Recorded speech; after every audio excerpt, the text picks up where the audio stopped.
The brave little elephant. Long, long ago, in the middle of a hot green jungle, there lived a baby elephant. His name was Timo. Timo was small, with big floppy ears and a short little trunk. All the other elephants were bigger and stronger than him.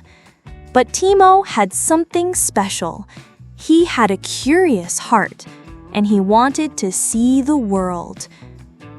"Someday," he said to his mother, "I will be brave, just like the strong elephants." His mother smiled. "You already are, Timo. You just don't know it yet." One hot morning, the jungle was quiet. Too quiet. Birds were not singing. The monkeys stopped playing. The frogs in the pond hid under the water. Then came the sound. Thump, thump, thump. Hunters were coming into the jungle. They carried ropes and sticks. The animals were afraid. The leader of the elephant herd said, "We must run deeper into the jungle." But the youngest animals could not run fast. The monkeys had babies, the deer had fawns, and Timo was the smallest elephant of all. "I cannot run so far," he whispered. "What can I do?"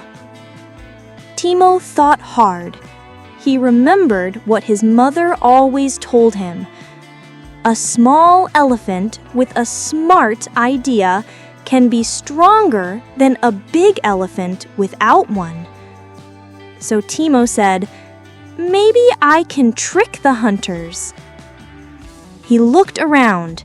He saw the tall trees, the muddy river, and the vines hanging like ropes. Then he had a clever plan.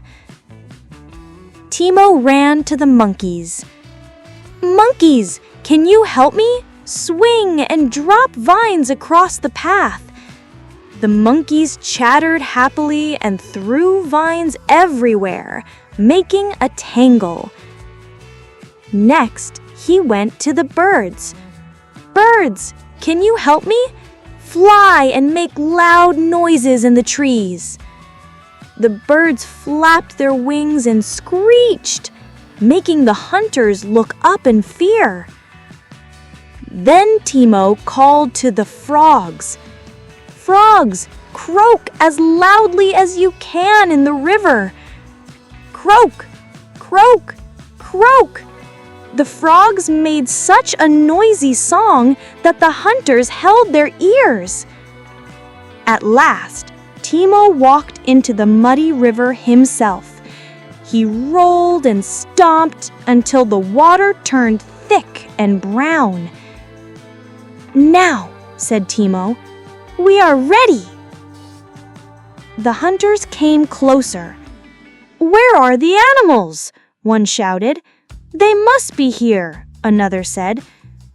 But as they stepped onto the jungle path, their feet caught in the vines. They tripped and fell. The birds screamed from above, "Caw! Caw! Caw!" The hunters jumped in fright. Then came the frogs, croak, croak, croak, echoing all around. Finally, when the hunters tried to cross the river, they sank deep into the mud. "Oh no, we are stuck!" they cried. The harder they pulled, the deeper they sank. From behind the trees, the animals watched. "It's working!" whispered the monkeys. "It's working!" whispered the deer. And Timo, the little elephant, blew his trunk. "Pawoo!" The hunters turned pale. They believed a giant elephant army was coming. "Run away!" they shouted, and off they ran, never to return. The jungle was safe again. The monkeys cheered. The birds sang. The frogs splashed happily in the river. The leader of the elephants came to Timo. "You are small, but today you were the bravest of us all." Timo's mother hugged him with her long trunk. "She told you," she whispered. "You already were brave. You just needed to believe it." Timo smiled. For the first time, he felt tall, not in his body, but in his heart. And so, the jungle learned an important truth. Being big does not always mean being strong. Sometimes the smallest one with the biggest idea can save everyone. The end.